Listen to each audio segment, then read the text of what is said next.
In this video, we're going to be looking at CAS diagrams, reduction formula, and core functions, right? Good. So this is a follow-up lesson of our lesson 2. If you haven't watched lesson 2 yet, please do so before watching this one, okay? So the question says, determine the value of the expression without using a calculator. Okay, always when they say without using the calculator, I know I'm going to use special angles. Ne? So special, it means you need special angles. Right. So the special angles that you're going to use is 0, 30 degrees, 45 degrees, 60 degrees, and 90 degrees. Ne? Okay, let's also include 180 because it's a special angle. Sharp. So if the question on trigonometry says solve or simplify or do something without using a calculator, you know you have to use special angles, right? But ladies and gents, I'm going to give you a hint here. Ne? When they say do not use a calculator, it does not mean you can't use it at all, right? I'll show you how we're going to use our calculator here. For those of you who don't know the special angles off by heart, don't worry. We got it sorted, okay? Perfect. The first thing that you're always going to do when you simplify, right? You need to know the answer. You need to know the answer of this. Ne? So you are going to type it in on a calculator the way it is. Ne? The way it is. Let's check here. Okay, let me see if I type this properly. Cos 420 minus sine 225. And then cos negative 45 over tan 315. And then let's see what answer we get. We get -1, right? So it means the answer must be -1 for this trig expression here. So which means as you solve, right? As you solve, you need to get what? You need to get -1 as your final answer. If you don't, it means you made a mistake somewhere. You're always going to type it in first and get the solution, and then you solve it after, okay? So without wasting time, let's get to it. Ne?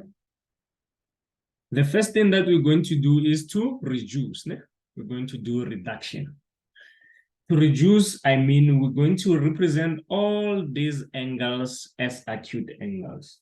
You need them to be smaller than 90 degrees, okay? Sharp. Then we're going to bear in mind of the Cartesian plane. And when I do reduction, guys, I always just prefer to use these angles, 180 and 360. I always use 180 and 360 because 270 and 90, I have to remember to do core functions and all that. But it also works. Ne? It also works. But I'll just do it the way I prefer it now. So cos 420 can actually be written as sine 360 degrees. I mean as cos 360 plus 60. Right. And then we have a minus sine 225 can be written as 180 plus 45. Right? This one is already reduced. I'm going to leave it like this. Ne? It's already reduced. We're going to leave it like that. So we have cos -45 there. Let's see. Okay, let me open some space here.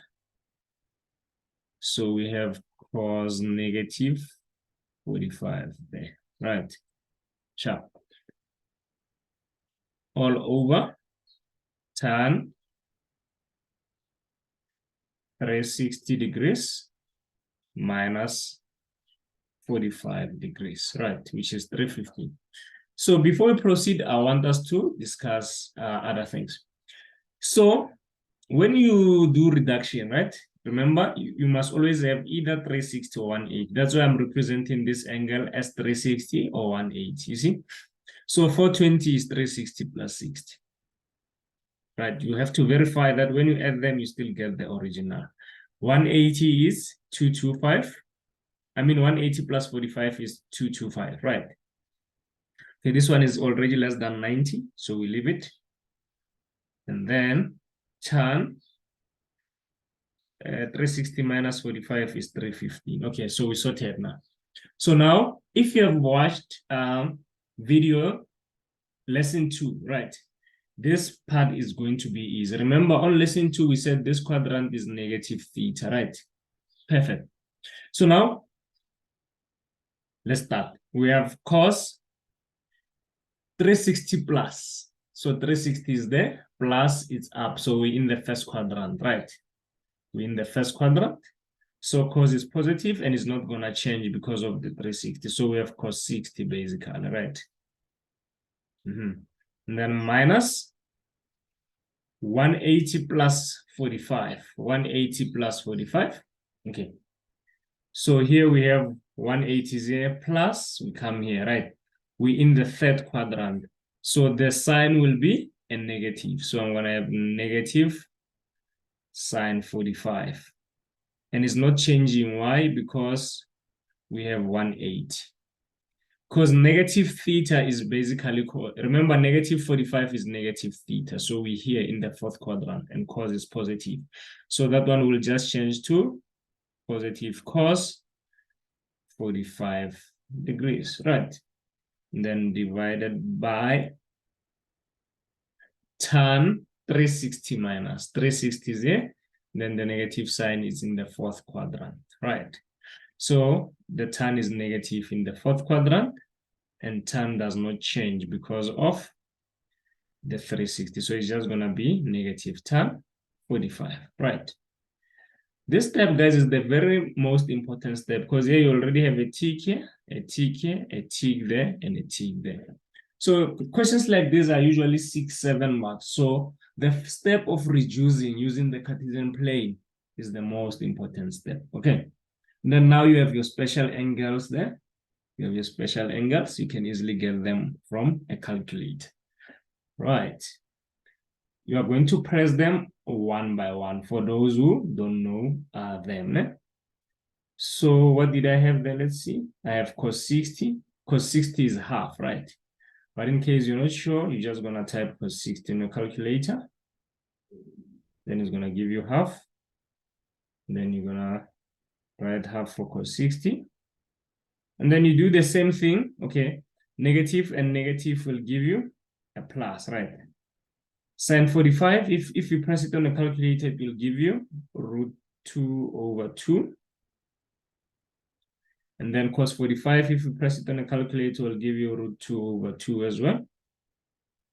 All over negative 1. Tan 45 is 1 on the calculator, right?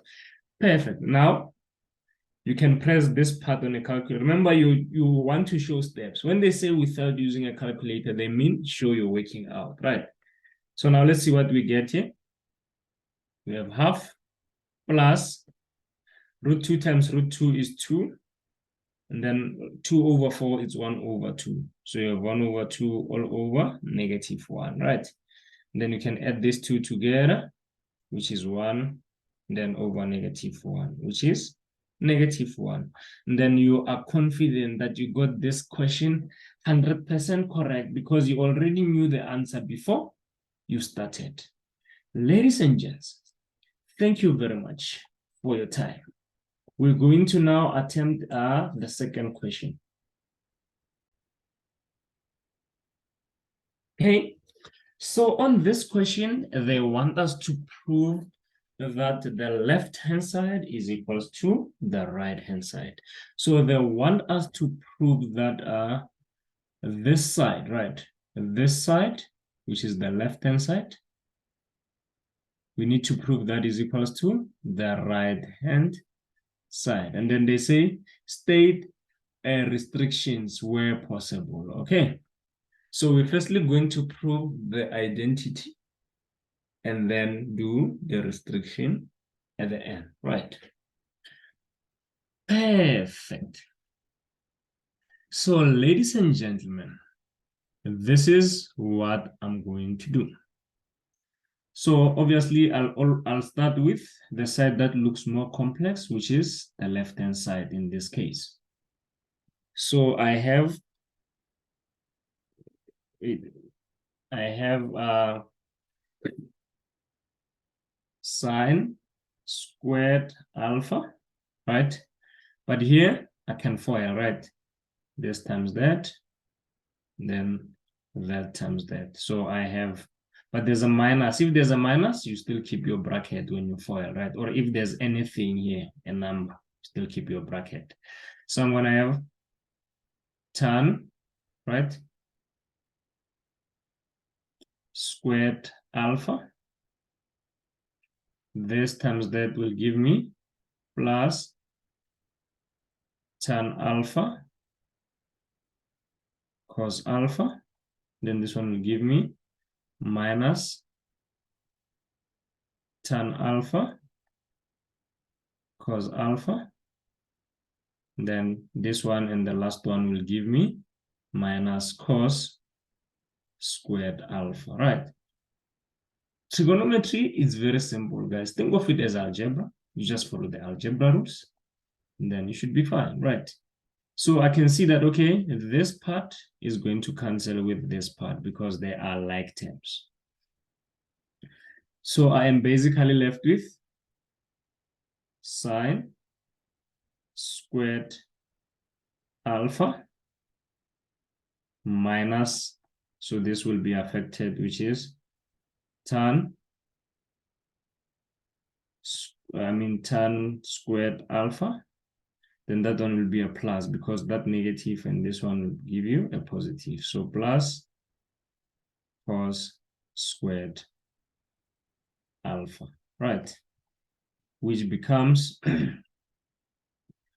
sine, I'm just grouping it because I'm seeing an identity, plus cos squared alpha minus tan squared alpha, right? So if you see here, this is an identity. Sine squared alpha plus cos squared alpha will give you 1. Then you have minus tan squared alpha, right? But remember, tan theta is an identity as well, right? It's sine over cos. So you basically have sine squared, because it has a square, I'll put a square on my things, then cos squared alpha, right? Perfect. And then in mathematics, if we have a fraction, we can write it in this form, right? 1 over 1 minus sine squared alpha all over cos squared alpha, right? So I need the bottom to be the same. So I'm going to multiply both sides by cos squared alpha and also this by cos squared alpha. And then this becomes cos squared alpha minus sine squared alpha all over cos squared alpha. Okay. And then I can see that, okay, this is the same as the right hand side. And then I'm done proving the identity.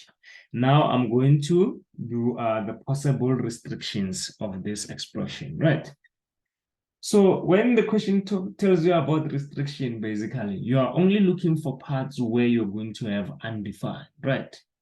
So the first most important thing I'm going to look for is where I'm dividing. So for example, this is where I'm interested in when I'm doing my restriction because it's a division. If that will be equals to 0, I know that this will not be 2. Then it's a restriction, right?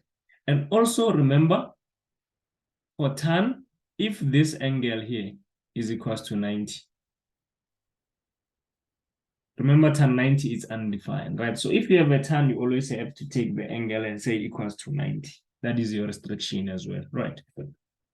So I'm going to write restrictions here.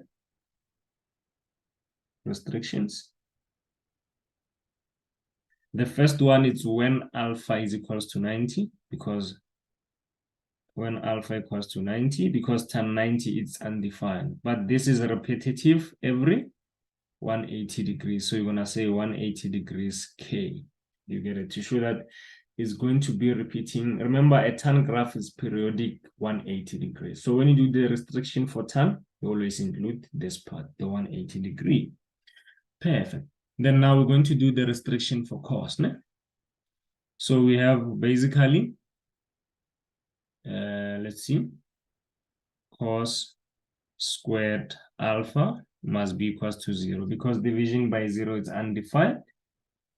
And then if I square root both sides, let's square root both sides. We're still going to have, therefore, cos alpha must be equals to 0, right? And then alpha equals to plus minus cos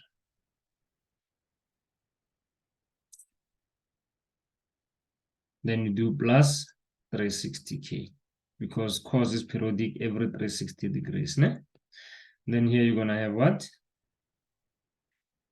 Plus, sorry, let me just go down. So you're going to have plus minus shift cos